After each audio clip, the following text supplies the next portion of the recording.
מה יש לך לומר?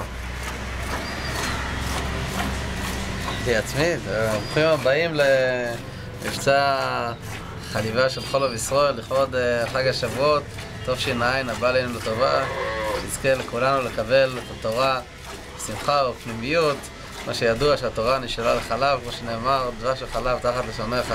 שיהיה חג שמח לכל עם ישראל באשר הם. חיים לחיים.